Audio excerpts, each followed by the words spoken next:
guests will help you acquire the behaviors So I'm and thought patterns embarrassed you need to be successful in anything that you're trying that to I have a accomplish. career.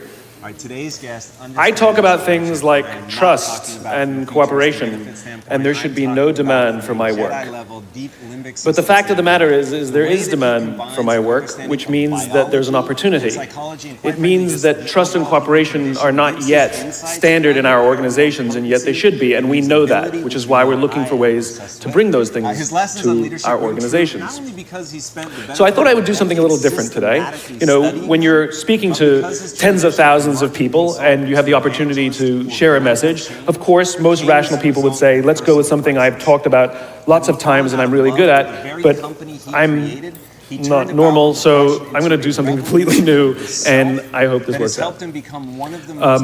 There are two things that I think that great leaders need to have: empathy and perspective. And I think these things are very often forgotten.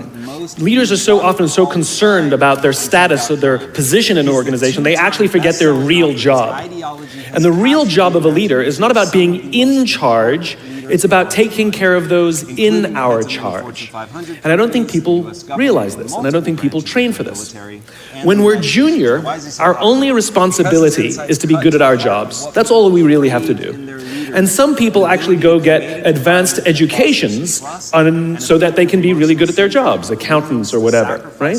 And you show up and you work hard, and the company will give us tons and tons of training how to do our jobs. They'll show us how to use the software, they'll send us away for a few days to get trained in whatever it is that we're doing for the company. And then they expect us to go be good at our jobs. And that's what we do. We work very hard. And if you're good at your job, they'll promote you.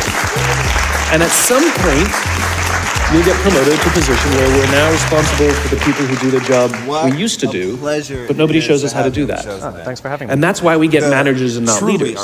Because the reason our managers are micromanaging us is because they actually do know how to do the job better than us. That's what got them promoted. Really what we have to do is go through a transition.